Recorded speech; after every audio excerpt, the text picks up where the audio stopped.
Roger Federer, 99 titles and counting, the saddest thing in life is wasted talent, says Robert De Niro, playing salt-of-the-earth bus driver Lorenzo Anello in A Bronx Tale, to his teenage son, Calogero, Lillo Brancato.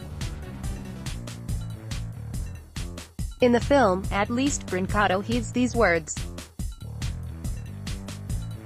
A Bronx Tale is one of my favorite movies, so much that I chose De Niro's message as my senior quote for my high school yearbook. So I couldn't help but notice when Roger Federer referenced wasted talent in an interview with CNN Sports' Christina McFarlane, about the 20-time Grand Slam champion's former coach, Peter Carter. I hope he would be proud, a tearful Federer says about Carter. I guess he didn't want me to be a wasted talent. Roger Federer's inspirational former coach died in a car crash on his honeymoon in 2002. Nearly 2 decades on, Federer still gets emotional when he talks about Peter Carter. Our exclusive interview, https://t.co/ajim6up6hpic.twitter.com/g9ilakey8, CNN Sport, @CNN Sport, January 7, 2019. Born in Adelaide, Carter was the focus of this interview, shot as the 37-year-old prepares for next week's Australian Open. It is not the first time Federer has bared his soul down under. See his Misty Champions speech at the 2006 Aussie Open, and his runner-up speech in Melbourne, alongside Rafael Nadal, 3 years later. But clearly this was about something more personal. Emotional is a trite term in sports journalism, but Federer called the interview just that on Twitter. The conversation begins with Federer's introduction to Carter, at the Swiss tennis club in Basel. From there, the boy and the man formed a partnership, much like another Adelaide player, Darren Cahill, and a young Leighton Hewitt. Both teams would go on to experience success at the highest level of the sport. If I can say thank you for my technique today, Federer says, it's to Peter, but Carter would never witness the majority of his students' immense professional achievements. In 2002, a year before Federer won his first Wimbledon title, Carter died from a car crash in South Africa, while on his honeymoon. 19 Grand Slam trophies later, Federer has established himself as one of the greatest athletes of all time. He's had help along the way, from Peter Lundgren to Tony Roche, another Australian, to Paul Anakin to Stefan Edberg. But Carter's early work with Federer, who once upon a time didn't take the sport with the seriousness he does today, may have been the most important influence he's received.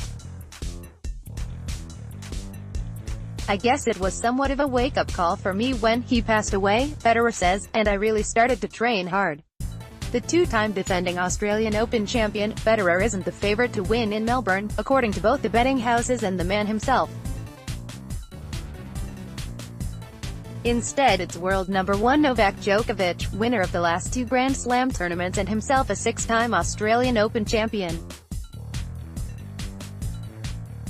Australian Open? 6/5 Djokovic 4/1 Federer 6/1 Nadal 8/1 Zverev 18/1 Kyrgios 22/1 Cilic 25/1 Murray. Latest odds, https://t.co/djfu4cuswit.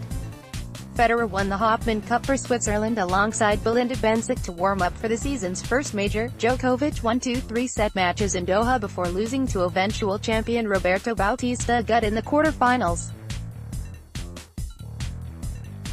No doubt about it, Novak is the favorite, Federer said at the Hopman Cup in Perth, adding that there were a handful of players who were contenders for the title. I am part of that bunch, and despite Djokovic's loss in Doha, Federer noted that the Serb had a super strong second half of the season and should still be confident in Melbourne. With his class, once he gets his groove back, he's hard to beat, said Federer, who knows talent when he sees it. Additional reporting from Kamakshi Tandon this week on Tennis Channel and Tennis Channel Plus. ATP, WTA Sydney, 1/5 to 1/12. Stefanos Tsitsipas, Francis Tiafoe, Simona Halep and Sloane Stephens headline the Sydney International. Watch live coverage on Tennis Channel Plus.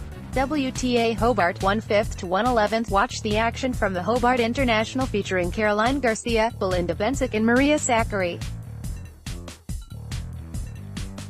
ATP Auckland, 1/6 to 1/11. See John Isner and Fabio Fognini live on Tennis Channel Plus beginning Monday, Jan. 7 at 6 p.m. Eastern Time. Fast 4, Sydney, 1/7. The games best compete in the always entertaining Fast 4 format, with appearances by Nick Kyrgios, Grigor Dimitrov and Milos Raonic.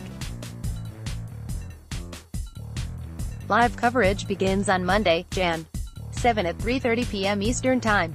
World Tennis Challenge, Adelaide, 1/7 to 1/9. Watch Born at George, Coco Vandeweghe and Victoria Azarenka live from Adelaide starting Monday, January 7 at 3 a.m. Eastern Time.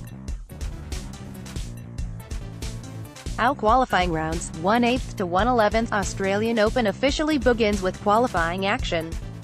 Tennis Channel Plus has all the action live. Coverage begins Tuesday, January 8 at 6 p.m. Eastern Time.